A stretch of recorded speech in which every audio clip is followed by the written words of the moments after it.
Dear friends, today we discuss about know your planet. आज हम अपने ग्रह के बारे में जानेंगे। सबसे पहले अगर हम बात करें और प्लेनेट, तो हमारा जो प्लेनेट है उसका नाम क्या है? अर्थ।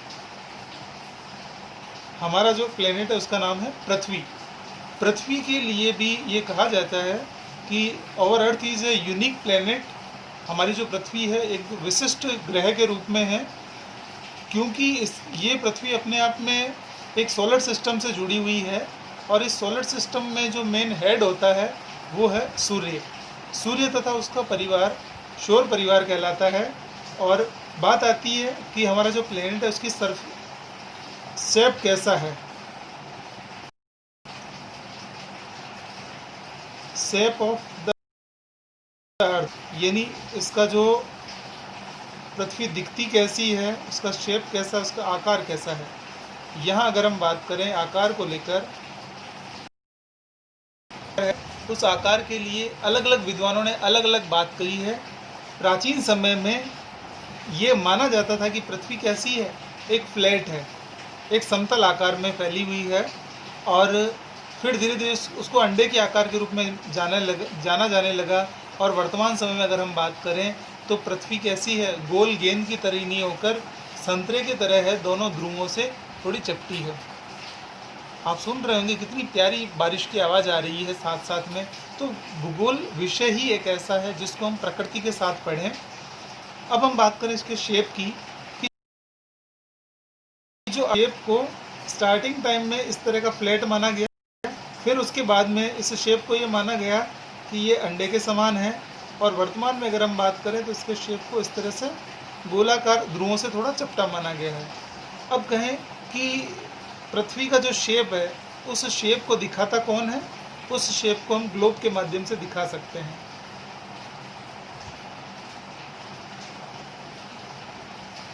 ग्लोब, यानी ग्लोब क्या है? अगर हम इसको डिफाइन करें तो ग्लोब क्या है? पृथ्वी का प्रतिरूप। हम कह सकते हैं कि ग्लोब क्या है, कि एक्चुअल में जैसी पृथ्वी दिखाई देती है तो पृथ्वी का क्या है, ये मॉडल है। इस मॉडल को अगर हम समझने की बात करें तो ये इस तरह से रहता है ग्लोब, और इसको इस तरह से शेप देके ये हर एक स्कूल्स में ये देखने को मिलता है हमें। और इस तरह से जो ये जालीनुमा लाइंस बनी हुई होती है, इन लाइंस को लैटिट्यूड और लॉन्गिट्यूड्स कहा जाता है। अगर हम बात करें सबसे लार्ज जो सर्किल है, अक्षांश, सबसे बड़ा अक्षांश है, उसको कहते हैं 0 डिग्री अक्षांश को सबसे बड़ा अक्षांश कहा जाता है। और यह अक्षांश पृथ्वी को लगभग अगर हम बात करें तो 2 भागों में बांटता है, इसीलिए इसको विषुववृत्तीय अक्षांश भी कहा जाता है। फिर हम बात करें कि इस अर्थ को समझने के लिए आगे अगर हम देखें तो नेक्स्ट ये चीज़ कहता है कि ये जो हमारा अर्थ है, इस अर्थ को अगर हम देखें तो जो पृथ्वी है वो मुख्य रूप से 2 भागों में बटी हुई है। पृथ्वी का डिवाइडेशन अगर हम कहें तो जलीय भाग में और स्थल भाग में, यानी land parts and water parts. अगर हम बात करें वाटर पार्ट की, तो जो हमारा जलीय भाग है वो लगभग कितना है? स्थलीय भाग 21% भाग पे है, और रिमेनिंग 100 में से बाकी पार्ट जल का पार्ट है। अगर हम इसकी बात करें तो ये 9 और ये हो गया 79 प्लस 21 इक्वल टू 100%, ये चीज़ हो जाती है। अब अगर हम बात करें जलीय भाग और स्थल भाग की, तो स्थल भाग को मुख्य रूप से कितने पार्ट में डिवाइड किया है? 7 में, और इसको 5 में।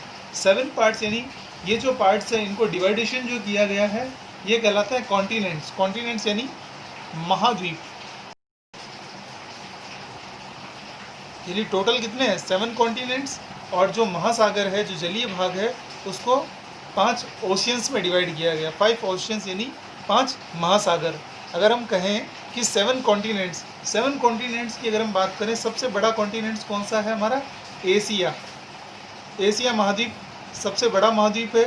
एशिया की अगर हम बात करें, इसके बाद यूरोप जो सेकंड नंबर पे आता है, ये यूरोप इस महाद्वीप और एशिया महाद्वीप इनके बीच में यूरेशिया पर्वतमाला है। और उसके बाद अगर हम बात करें तो नॉर्थ अमेरिका के बाद में नेक्स्ट आता है साउथ अमेरिका। साउथ अमेरिका के बाद में अगर हम कहें, जिसको अंध महाद्वीप भी कहते हैं, वो है अफ्रीका। अफ्रीका को अंध महाद्वीप भी कहते हैं। और एक ये ऐसा महाद्वीप है जहाँ से चारों रेखाएं गुजरती है, तीनों, कर्क रेखा, मकर रेखा और विषुवत रेखा और ग्रीनविच रेखा। इसके अलावा अगर हम बात करें, नेक्स्ट आता है अंटार्कटिका महाद्वीप।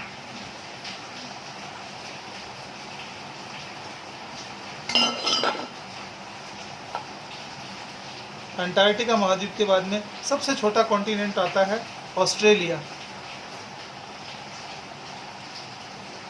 महाद्वीप। तो ये 7 कॉन्टिनेंट्स, ये टोटल स्थल भाग कहलाते हैं।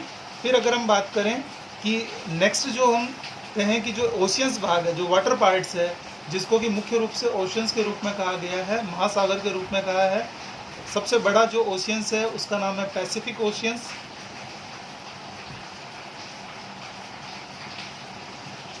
पैसिफिक ओशियंस के बाद में अगर हम बात करें, मेनली जो आता है अटलांटिक ओशियंस।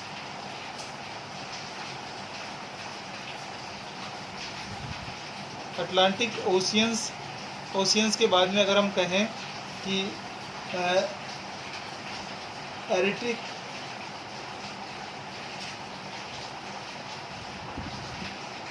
एरिटिक्स ओशियंस, जिसको उत्तरी ध्रुव महासागर भी कहा जाता है। और फिर जो साउथ में अगर हम बात करें तो ये आ जाएगा अंटार्कटिक ओशियंस।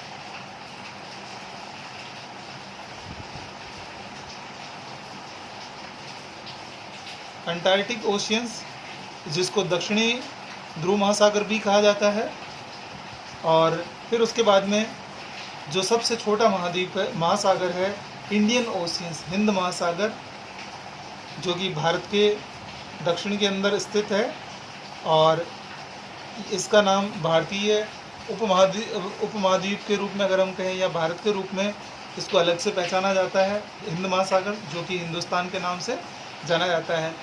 ये जो हमने पृथ्वी के स्वरूप को देखा, ग्लोब के रूप में दिखाई देती है। और इसके स्थल और जल भाग को 2 रूपों में बांटा गया है। स्थलीय भाग को अगर हम मैप को समझने की कोशिश करें तो प्राकृतिक मैप होते हैं, और दूसरे होते हैं पॉलिटिकल मैप। प्राकृतिक मैप जो फिजिकल स्थिति को दिखाते हैं, और जो सेकंड वाले पार्ट होते हैं पॉलिटिकल मैप, जिसके अंदर की महाद्वीप और महासागरों की स्थितियों को दिखाया जाता है।